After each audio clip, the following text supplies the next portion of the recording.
ఇక సిరాజ్ కన్ఫెషన్ రిపోర్ట్లో కూడా సంచలన విషయాలు వెలుగు చూస్తూ ఉన్నాయి. సిరాజ్ హైదరాబాద్లో ఉండగానే ఉగ్రవాదం వైపు ఆకర్షితుడైనట్టు కన్ఫెషన్ రిపోర్ట్ ద్వారా మనకు తెలుస్తోంది. హైదరాబాద్కు చెందిన సమీర్, వరంగల్కు చెందిన ఫర్హాన్, యూపీకి చెందిన బాదర్తో ఒక గ్రూప్ ఏర్పాటు చేసుకున్నట్టుగా గుర్తించారు.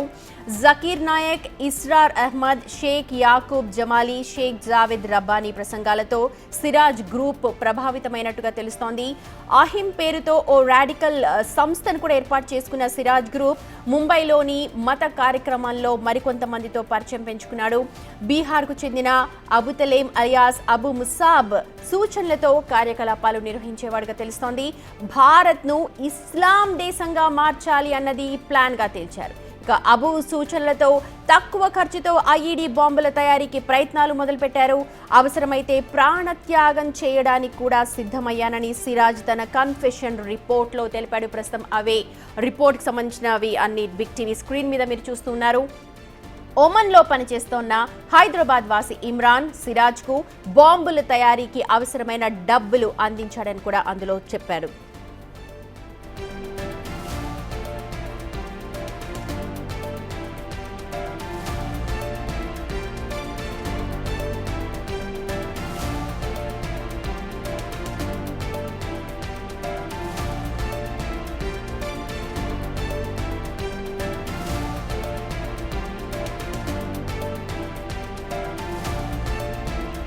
రైట్, పెహల్గాం దాడి తర్వాత ఒక్కొక్క అంశం నిజంగా టెర్రర్ రేపుతోంది. ప్రస్తుతం సిరాజ్కి సంబంధించిన విషయాలు కూడా ఏదైతే ఎఫ్ఐఆర్లో ఉన్నాయి, నమోదు చేశారో అవన్నీ కూడా ప్రస్తుతం సంచలనంగా మారాయి.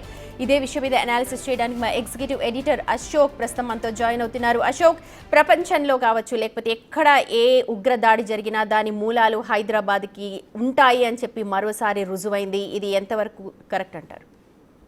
విజయనగరం లాంటి చోట టెర్రర్ లింకులు ఉండటం అనేది ఫస్ట్ టైం. బేసిక్గా అక్కడ ఎవరు కూడా ఎక్స్పెక్ట్ చేయరు. ముస్లిం కమ్యూనిటీ ఉండేది కూడా జిల్లాలో చాలా కొద్ది మంది ఉంటారు. ఆ కొద్ది మందిలో ఈ సిరాజ్ ఫ్యామిలీ కూడా ఉంది. సో తండ్రి ఏఎస్ఐ, అన్న కానిస్టేబుల్గా ఉన్నారు. సో ఈ సిరాజ్ని ఎస్ఐగా భవిష్యత్తులో చూడాలి అని తండ్రి రెహమాన్ కూడా కళ్ళగా అన్నాడు. సో అదే క్రమంలో ఇతను బీటెక్ కంప్లీట్ చేసిన తర్వాత ఉద్యోగ ప్రయత్నాలు చేశాడు. కొద్దికాలం హైదరాబాద్లో టెలికాలర్గా పనిచేశాడు, విజయనగరంలో కంపెనీలో పనిచేశాడు. ఇట్లా రకరకాల ఉద్యోగాలు, గ్రూప్ 1 ఉద్యోగం కోసం 2 సార్లు ట్రై చేశాడు. 2 సార్లు కూడా ఫెయిల్ అయ్యాడు. ఫెయిల్ అయిన తర్వాత హైదరాబాద్లో ఉండి ఎస్ఐ కోచింగ్ తీసుకునే క్రమంలో సమీర్ అనే వ్యక్తితో పరిచయం అయిన తర్వాత అతను ఇస్లాం, ఈ ఉగ్రవాదం వైపు మళ్ళటం అనేది జరిగింది. అతని ఆలోచన అంతా కూడా ఏదైతే ఎస్ఐ అవ్వాలన్న అతని ఆలోచన పక్కదారి మళ్ళీ ఉగ్రవాదం వైపు మళ్ళింది. సో ఈ కన్ఫెషన్ రిపోర్ట్లో అదంతా కూడా క్లియర్గా ఒప్పుకున్నాడు సిరాజ్. ఏంటంటే ఇందులో ఆ రోజు పట్టుబడిన రోజు ఏదైతే పోలీసులు సిరాజ్ని అదుపులోకి తీసుకున్న రోజు కూడా అతని దగ్గర ఉన్న బైక్లో ఒక సంచిలో ఈ పేలుళ్ళు సృష్టించడానికి కావాల్సిన మెటీరియల్ అంతా కూడా కొనుగోలు చేశారు. ఆ సంచితో సహా సిరాజ్ పట్టుబడ్డాడు. సో అతని దగ్గర నుంచి కూడా అది స్వాధీనం చేసుకున్నారు. ఇక్కడే అసలు డౌట్ అంతా కూడా వచ్చింది. మొదట ఏంటంటే కొంత దీనికి సంబంధించిన బేసిక్ ఇన్ఫో మాత్రమే ఉంది. ఈ సిరాజ్ అనే వ్యక్తి మీద రకరకాల అనుమానాలు ఉన్నాయని ఇంటెలిజెన్స్ ఇచ్చిన సమాచారంతో పోలీసులు వెళ్ళి అతన్ని బైక్ని ఆపి పట్టుకునే ప్రయత్నం చేస్తే అతను పారిపోయే ప్రయత్నం చేయటం, ఆ తర్వాత ఆ బైక్ తగిలించున్న సంచిలో చెక్ చేస్తే ఎక్స్ప్లోజివ్ మెటీరియల్ అంతా కూడా ఉంది. అదంతా కూడా అమెజాన్ నుంచి, ఫ్లిప్కార్ట్ నుంచి ఆర్డర్ ఇచ్చి మరి ఆన్లైన్లో ఆర్డర్ ఇచ్చి తెప్పించినట్టుగా మొత్తం ఎవిడెన్స్తో సహా మొత్తం కలెక్ట్ చేసుకున్నారు. ఇవి ఎందుకు అని ప్రశ్నిస్తే అప్పుడు సిరాజ్ అసలు విషయం చెప్పాడు. ఇదంతా ఏంటంటే విజయనగరంలో కొన్ని చోట్ల ముందు పేలుళ్ళు సృష్టించాలని, ఈ ప్లాన్ అంతా కూడా చేయాలని సిరాజ్ ఒప్పుకోవడం అనేది జరిగింది. ఇది ఆ రోజు ఐఈడి ఎక్స్ప్లోజివ్ మెటీరియల్ డివైస్ తయారు చేయడానికి కావాల్సిన రసాయన పదార్థాలన్నింటినీ కూడా ఆ సంచిలో ఉన్నాయని సిరాజ్ ఒప్పుకున్నాడు. ఆ ఎవిడెన్స్ను కూడా పోలీసులు కలెక్ట్ చేసుకున్నారు. ఆ తర్వాత అతను ఒప్పుకున్నది ఏంటంటే బీటెక్ మెకానికల్ ఇంజనీరింగ్ చదువుకుని ఉద్యోగ ప్రయత్నంలో ఉన్నాను. సో మా నాన్న ఏఎస్ఐగా పనిచేస్తున్నారు. మా అన్న ఆసిఫుర్ రెహమాన్ విజయనగరం జిల్లాలో ఎస్టీఎఫ్ కానిస్టేబుల్గా పనిచేస్తున్నాడు. మా ముగ్గురికి కూడా పెళ్లి కాలేదు. అమ్మ హౌస్ వైఫ్గా ఉన్నారు. 2017లో ఇంజనీరింగ్ పూర్తయిన తర్వాత కొత్త వలస దగ్గర ఉన్న కంటకపల్లిలో సర్దా కంపెనీలో 4 నెలల పాటు పనిచేశాడు. తర్వాత హైదరాబాద్లో ఎస్ఐ సెలక్షన్ కోసం 2018 నుంచి 2022 వరకు 2 సార్లు ప్రయత్నం చేశాడు కానీ సెలెక్ట్ కాలేకపోయాను. గ్రూప్ 2 కొరకు కోచింగ్ తీసుకుని 2019 మరియు 2024లో 2 సార్లు ప్రయత్నం చేశాను కానీ సెలెక్ట్ కాలేదు. అంటే ఎస్ఐకి ట్రై చేశాడు, అది సెలెక్ట్ అవ్వలేదు. గ్రూప్ 2కి ట్రై చేశాడు, అది కూడా సెలెక్ట్ కాలేకపోయాను. 2024 ఆగస్టు, సెప్టెంబర్, అక్టోబర్ నెలల్లో 108లో టెలికాలర్గా కూడా పనిచేశాడు హైదరాబాద్లోనే. అది కూడా 2020 లాస్ట్ ఇయర్ ఆగస్ట్, సెప్టెంబర్, అక్టోబర్లో హైదరాబాద్లో ఉండగానే, అంటే ఈ టెలికాలర్గా పనిచేస్తున్నప్పుడే ముషీరాబాద్ బోయిగూడకు చెందిన సయ్యద్ సమీర్తో పరిచయం ఏర్పడింది. సో ఇక్కడ నుంచి అసలు కథ అంతా కూడా మొదలైంది. ఇంత ముందు వరకు అతని లక్ష్యం గ్రూప్ 2 ఎంప్లాయీ కావాలని 2 సార్లు ట్రై చేశాడు, ఇంటర్వ్యూలో ఫెయిల్ అయ్యాడు. ఎస్ఐ కావాలనుకున్నాడు, కోచింగ్ తీసుకున్నాడు, 2 అటెంప్ట్ చేశాడు, 2 సార్లు కూడా సెలెక్ట్ కాలేకపోయాడు. సో అతని లక్ష్యం అప్పటి వరకు ఉన్నది ఎస్ఐ అవ్వాలి లేదా గ్రూప్ 2 ఎంప్లాయీ అవ్వాలి.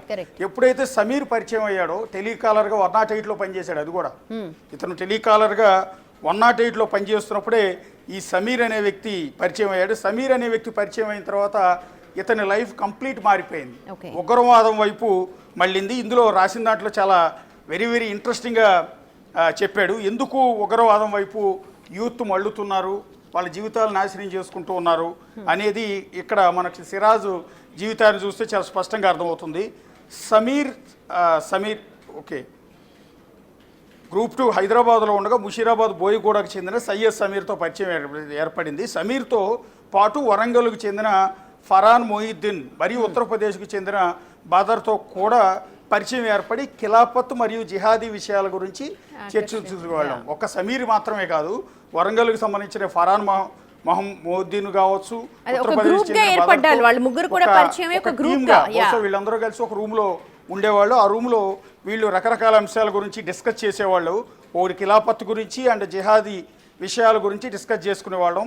సమీర్ సహచర్యంలో మరియు సామాజిక మాధ్యమాల ద్వారా ముస్లింల పైన జరుగుతున్న అన్యాయాలపై చర్చించడం, అంటే ముస్లింల మీద అన్యాయాలు జరుగుతున్నాయని వీళ్ళంతా కూడా సోషల్ మీడియాలో వీళ్ళకి సంబంధించిన ఆర్గనైజేషన్స్కి సంబంధించిన గ్రూప్స్ ఏవైతే ఉంటాయో వాటన్నిటిలో కూడా అబ్జర్వ్ చేశారు. దాంతోపాటు డాక్టర్ ఇషార్ అహ్మద్, జకీర్ నాయక్, షేక్ యాకూబ్ జమాల్ అండ్ షేక్ జావేద్ రబ్బానీ వాళ్ళ ప్రసంగాలు మొత్తం కూడా ఈ బ్యాచ్ అంతా వినేవాళ్ళు.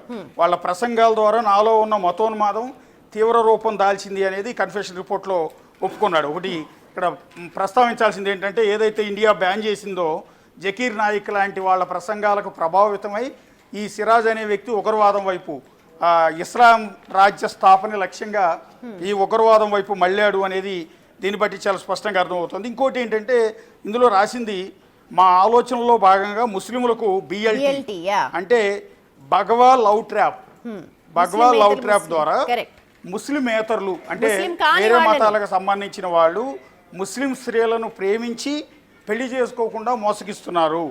ముస్లిం అమ్మాయిలందరినీ ట్రాప్ చేసి వేరే మతాలకు సంబంధించిన వాళ్ళు ప్రేమిస్తున్నారు, పెళ్లి చేసుకోవటం లేదు, చేసుకోకుండా లేడీస్ని మోసం చేస్తూ ఉన్నారు.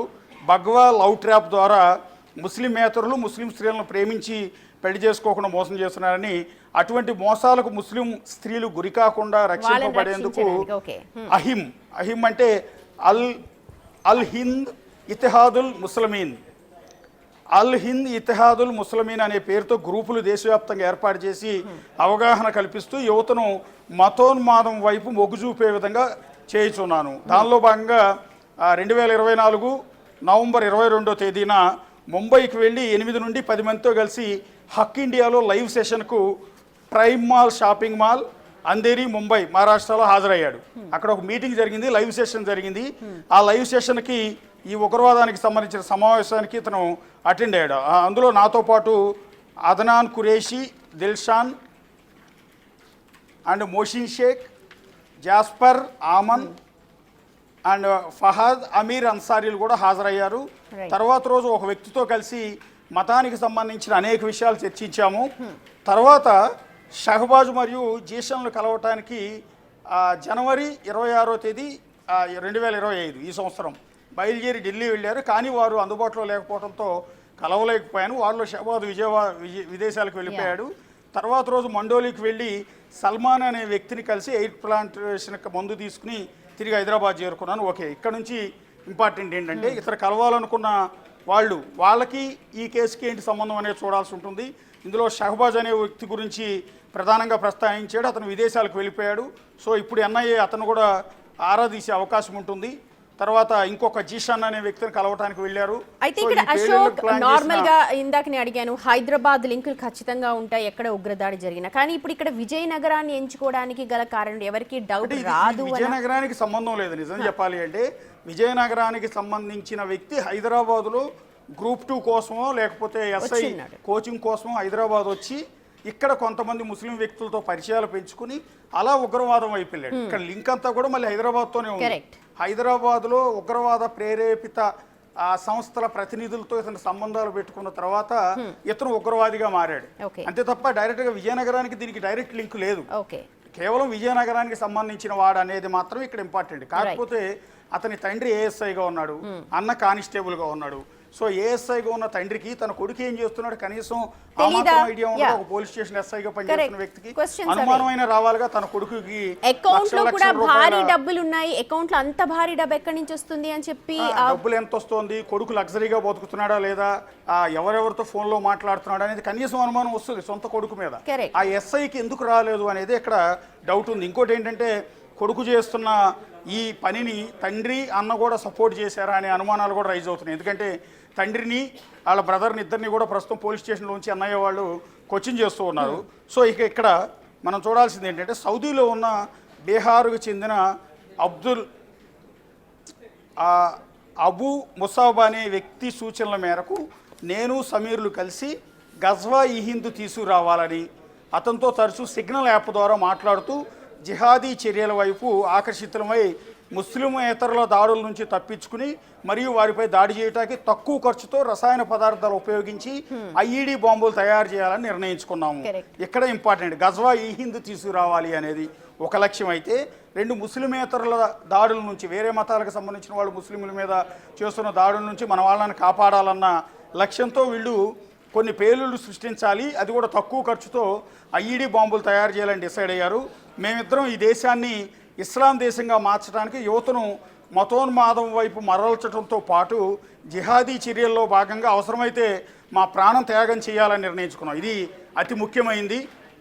యువత ఉగ్రవాదం వైపు ఎందుకు మళ్ళుతున్నారు, ఎలా జీవితాలు నాశనం చేసుకుంటున్నారు అనేది ఇక్కడ వెరీ వెరీ వెరీ ఇంపార్టెంట్. ఇక్కడ సమీర్ అండ్ సిరాజ్ ఇద్దరు కలిసి ఒక డెసిషన్ తీసుకున్నారు. ఏంటంటే మేమిద్దరం ఈ దేశాన్ని ఇస్లాం దేశంగా మార్చడానికి యువతను మతోన్మాదం వైపు మరల్చడంతో పాటు జిహాదీ చర్యల్లో భాగంగా అవసరమైతే మా ప్రాణత్యాగం చేయాలని నిర్ణయించుకున్నాం. అవసరమైతే మేము చావటానికైనా చంపటానికైనా సిద్ధంగా ఉన్నాం, ఆత్మాహుతి దాడులకు కూడా మేము సిద్ధంగా ఉన్నాం అనేది ఇక్కడ సమీర్ అంటే పూర్తి స్థాయి టెర్రరిస్ట్గా మారాడు. ఎస్ఐ కావాల్సిన వ్యక్తి లేకపోతే గ్రూప్ 2 ఎంప్లాయీ కావాల్సిన వ్యక్తి, విజయనగరం లాంటి ఒక మారుమూల ప్రాంతం నుంచి వచ్చిన వ్యక్తి ఆ తర్వాత ఉగ్రవాదం వైపు ఆకర్షితుడై చివరికి జనాన్ని చంపటానికి లేదా తాను చావటానికి సిద్ధమైపోయానని ఈ కన్ఫెషన్ రిపోర్ట్లో క్లియర్గా మెన్షన్ చేశాడు.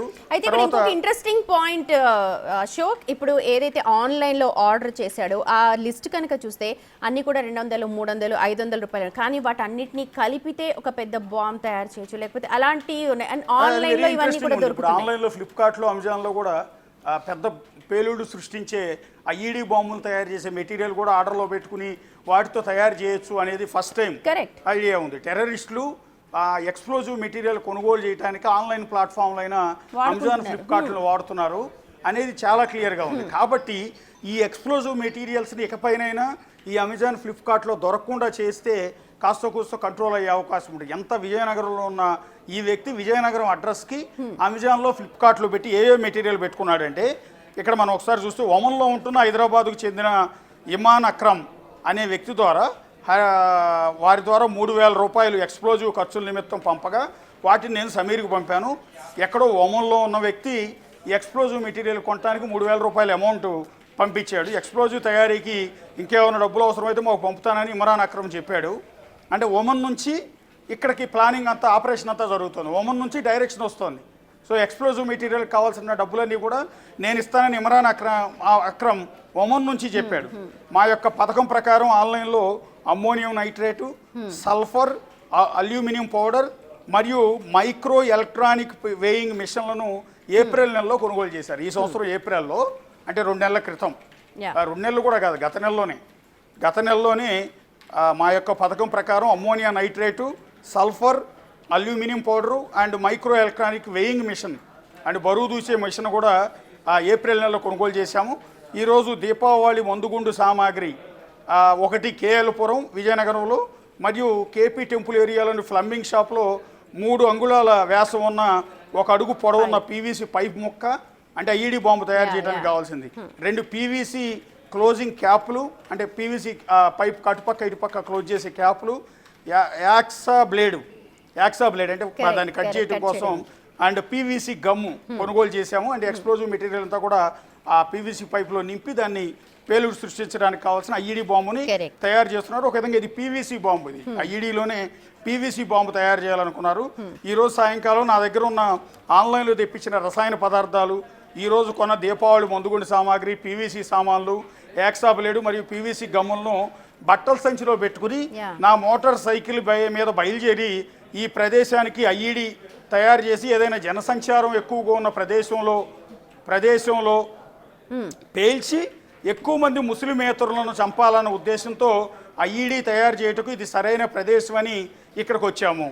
మీరు రావడం చూసి భయపడి పారిపోవడం ప్రయత్నిస్తే పోలీసులు రావడం చూసి భయపడి పారిపోయాడని చెప్పి ఉద్దేశం. అయితే పేజ్ 4 లో ఇంట్రెస్టింగ్ గా చూడండి, అమెజాన్ నుంచి తెప్పించిన ఐటమ్స్ అన్ని కూడా ఉన్నాయి. అవన్నీ కూడా 200, 500, 1000 రూపాయల లోపే, కానీ అవన్నీ కలిపి ఐఈడి బాంబ్స్ తయారు చేసి భయభ్రాంతులకి గురి చేసి ముస్లిమేతరుల మీద చంపి, అలాగే ఆ చాట్ లో కూడా చాలా ఇంట్రెస్టింగ్ సబ్జెక్ట్స్ చెప్తున్నారు. ఒక స్కూల్ పెట్టి ఒక ల్యాబ్ క్రియేట్ చేసి అందులో చాలా క్రియేట్ చేద్దాము, బాంబులు క్రియేట్ చేద్దాం అన్న ఒక చాట్ కూడా బయటకు వస్తోంది. ఎస్, అవును. ఇక్కడ సిగ్నల్ యాప్ను వాడుతున్నారు. రెగ్యులర్గా అయితే వాట్సాప్ అయితే ట్రాక్ చేస్తారన్న ఉద్దేశంతో సిగ్నల్ యాప్ ద్వారా వీళ్ళ కాన్వర్షన్ అంతా కూడా జరుగుతుంది. ఆ సిగ్నల్ యాప్లో ఇతని దగ్గర సీజ్ చేసిన మొబైల్లో ఆ సిగ్నల్ యాప్లో ఇతను టెర్రరిస్టులతో జరిపిన సంభాషణ మొత్తాన్ని కూడా మొత్తం ఆ స్క్రీన్ షాట్ మొత్తం కూడా ఇచ్చారు. సో ఇక్కడ దానిలో వాళ్ళు కోడ్ లాంగ్వేజ్లో మాట్లాడుకున్నారు, కొన్ని ఏమో అర్థమయ్యేటట్టే పెట్టారు. హమ్నా పైసా ఆయాతో बहुत अच्छा रहता, एक स्कूल रखते हो, यू अच्छा रहता हो. ఇవన్నీ కూడా కోడ్ లాంగ్వేజెస్, ఇవన్నీ కూడా వాళ్ళ సిగ్నల్ యాప్లో జరిగిన ఆ చాట్లో క్లియర్గా మెన్షన్ చేశారు. సో ఇదంతా కూడా అత్యంత కీలకం అవుతోంది ఈ ఇన్వెస్టిగేషన్కి. ఇప్పుడు సిరాజ్ని ఎట్లా అదుపులో తీసుకున్నారు, సిరాజ్ మీద అనుమానం ఎట్లా వచ్చింది అంటే హైదరాబాద్లో టెర్రర్ ఈ పెహల్గాం తర్వాత దేశవ్యాప్తంగా కూడా అలర్ట్ అయిన సందర్భంలో హైదరాబాద్లో టెర్రర్ లింకులు ఏమున్నాయనేది ఎంక్వైరీ చేస్తూ సమీర్ అనే వ్యక్తిని మొదట అదుపులోకి తీసుకున్న సందర్భంలో ఇది సిరాజ్, విజయనగరంలో ఉన్న సిరాజ్కి సంబంధించిన సమాచారం తెలిసింది. వీళ్ళు అక్కడ సమీర్ హైదరాబాద్ నుంచి విజయనగరం వెళ్ళి విజయనగరంలో సిరాజ్తో కలిసి ఈ ఐఈడి బాంబు తయారు చేసి మొదట బ్లాస్ట్ అనేది విజయనగరంలో చేయాలని ప్లాన్ చేశారు. విజయనగరంలో ఏదైనా షాపింగ్ మాల్లో జనాలు ఎక్కువగా ఉండే చోట ఈ రకమైన బ్లాస్ట్ చేయాలని మొదట ప్లాన్ చేశారు. తీరా మెటీరియల్ అంతా కొని ఐఈడి బాంబు తయారు చేసే క్రమంలోనే పోలీసులు అదుపులోకి తీసుకోవడం అనేది జరిగింది. ఒకవేళ అప్పుడు కనుక సిరాజ్ని అదుపులోకి తీసుకోకపోతే విజయనగరంలో, పర్టికులర్గా విజయనగరంలో ఎక్కడో చోట చాలా పెద్ద ఎత్తున వీళ్ళు సమీర్ అండ్ సిరాజ్ ఇద్దరు కలిసి చాలా పెద్ద ఎత్తున బ్లాస్ట్ చేయడానికి వీళ్ళు ప్లాన్ చేశారు. సో చివరికైతే దొరికిపోయారు. ఇంకా టెర్రర్ కోణాల గురించి పూర్తి స్థాయిలో బయటికి లాగే ప్రయత్నం అయితే ఎన్ఐఏ చేస్తుంది. అయితే ఇక్కడ అశోక్ ఇంకొక విషయం, ఎప్పుడైతే సిరాజ్ని అదుపులోకి తీసుకున్నారో వాళ్ళ తండ్రి వాళ్ళ అన్న కావచ్చు లాకర్ని ఓపెన్ చేయడానికి కూడా ట్రై చేశాడు అన్నారు. కానీ ముందస్తుగా అలర్ట్ రావడంతో బ్యాంక్ అధికారులు వాళ్ళకి ఛాన్స్ ఇవ్వలేదు బ్యాంక్ లాకర్ ఓపెన్ చేయడానికి అని అంటున్నారు. సో ఫ్యామిలీ మెంబర్స్ పాత్ర కూడా ఉంది అని డౌట్స్ అరైజ్ అవుతున్నాయి. ఖచ్చితంగా డౌట్ ఉంది. ఎందుకంటే కొడుకు అకౌంట్లోకి 42 లక్షల రూపాయలు వచ్చాయి. ఈ 42 లక్షల రూపాయలు ఎక్కడి నుంచి వచ్చాయి, ఎవరెవరు పంపారు? ఒక 70,000, 80,000, 90,000 ఇట్లా ఒక్కొక్క అకౌంట్ నుంచి ఇలా అమౌంట్ పడింది. మొత్తం టోటల్గా 42 లక్షలు కొడుకు, ఏ ఉద్యోగం చేయని, ఏ పని పాట లేని సిరాజ్ అకౌంట్లో 42 లక్షలు ఉన్నాయి. అది కూడా విజయనగరంలో ఉన్న డిసిసిబి బ్యాంక్. అది ఆ డిసిసిబి బ్యాంక్లో సిరాజ్ పేరుతోనే ఉన్న అకౌంట్లో 42 లక్షలు ఉన్నాయి. సిరాజ్ పేరుతోనే లాకర్ కూడా ఉంది. ఎప్పుడైతే సిరాజ్ అరెస్ట్ అయిన తర్వాత అతని తండ్రి అదే బ్యాంక్కి వెళ్ళి తన కొడుకు లాకర్ ఓపెన్ చేస్తానని బ్యాంకు వాళ్ళని అడగటం, దానికి వాళ్ళు యాక్సెప్ట్ చేయకపోవడం. ఎందుకంటే ఎన్ఐఏ ముందుగానే ఇతనికి బ్యాంక్ అకౌంట్ ఉన్న విషయాన్ని గమనించి బ్యాంక్ అధికారులకు ముందస్తుగా సమాచారం ఇవ్వడంతో వీళ్ళ తండ్రి వచ్చి ఆ సివిల్ డ్రెస్లో వచ్చి నా కొడుకు లాకర్ ఓపెన్ చేస్తానన్నా కూడా బ్యాంక్ అధికారులు దానికి ఒప్పుకోలే. ఎందుకు తండ్రికి తెలియకపోతే బ్యాంక్ లాకర్లో బహుశా వాల్యుబుల్ ఏదో ఉండాలి, లేదా బిగ్గర్ అమౌంట్ అన్నా ఉండాలి, ఇంకేదైనా ఉండాలి ఖచ్చితంగా. అందుకనే అది బయటికి రాకుండా ఉండటం కోసం తండ్రి ముందస్తు జాగ్రత్తగానే పోలీసు కూడా కావటం వల్ల ఆయన బ్యాంకు దగ్గరికి వెళ్ళి అది ఓపెన్ చేసి అందులో తెప్పించే ప్రయత్నం చేశాడు.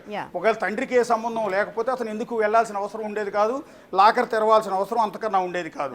ఇక అది అయిపోయింది, అక్కడ బ్యాంక్ అధికారులు ఒప్పుకోలేదు. ఈసారి యూనిఫామ్ వేసుకుని నేను ఏఎస్ఐని, మా లాకర్ మా అబ్బాయి అకౌంట్ ఓపెన్ చేయాల్సిందేనంటూ మరోసారి వెళ్ళే ప్రయత్నం చేశాడు. అప్పుడు కూడా బ్యాంక్ అధికారులు ఎక్కడ యాక్సెప్ట్ చేయకపోవడం వల్ల ఆ లాకర్లో ఏముంది అనేది ఇప్పుడు తెలియదు.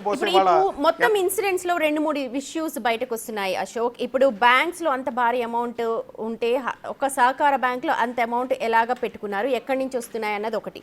ఇంకోటి ఆన్లైన్ ప్లాట్ఫామ్స్ లో ఆన్లైన్ లో ఆర్డర్ చేస్తే దొరుకుతున్న ఇష్యూస్ కొన్ని, వీటన్నిటిని ఎలాగ మనం రూల్ అవుట్ చేయగలం, ఏం చేయాలి ఇప్పుడు?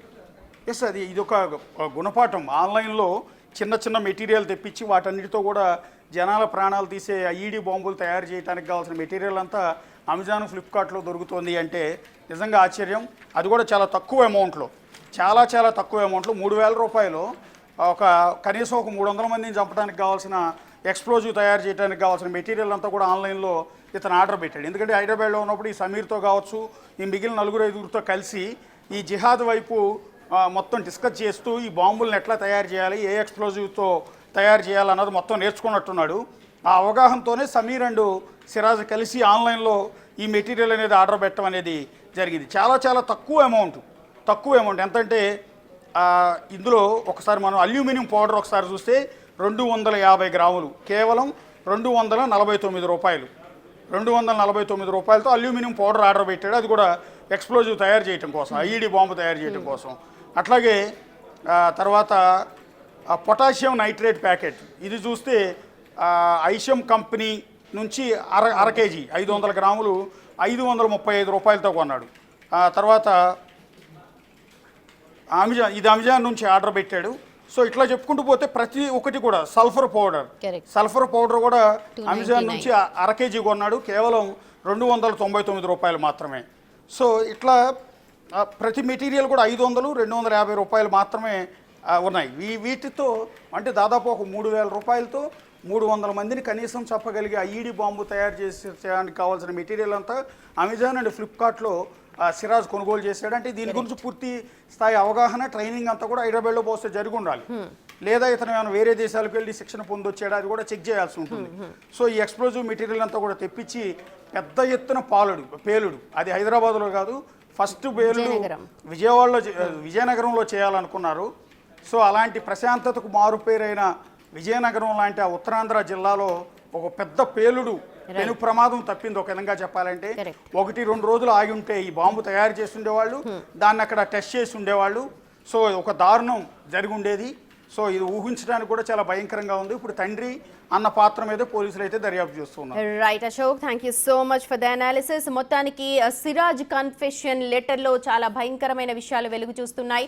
ఆన్లైన్లో ఆర్డర్ పెట్టిన మొత్తం వస్తువులతో ఒక ఐఈడి బాంబ్ని తయారు చేయడానికి కుట్ర పన్నాడు. ముందుగా విజయనగరంలో దాన్ని పేల్చాలనుకున్నారు, ఆ తర్వాత దాన్ని ముస్లిమేతరుల మీద పేల్చాలని ట్రై చేశారు. అయితే వీటన్నిటిని కూడా భగ్నం చేశారు పోలీసులు, అవన్నీ కూడా ఒప్పుకున్నాడు. ప్రస్తుతం వాళ్ళ ఫ్యామిలీ మెంబర్స్ పాత్రపై కూడా ఆరా తీస్తూ ఉన్నారు పోలీసులు. ప్రస్తుతం మీరు చూస్తున్నారు బిగ్ టీవీ స్క్రీన్ మీద సిరాజ్ కన్ఫెషన్ లెటర్. అది తను ఎప్పుడెప్పుడు ఎక్కడెక్కడ ఏ ఆన్లైన్ ప్లాట్ఫామ్ నుంచి ఏ వస్తువులు తెప్పించుకున్నాడు, తను ఏం చేశాడు, ఎప్పుడు ఎక్కడ హైదరాబాద్లో ఉన్నాడు, ఎప్పుడు ఢిల్లీ వెళ్ళాడు, బాంబే వెళ్ళాడు, ఇతరులతో ఎలాగా వాటిని చాట్ రూపంలో మాట్లాడాడు అన్న విషయాలు అన్నీ కూడా ఈ కన్ఫెషన్ రిపోర్ట్లో అతను ఒప్పుకున్నాడు. నిజంగా ఒక పెను ప్రమాదం తప్పిందని అనుకోవాలి.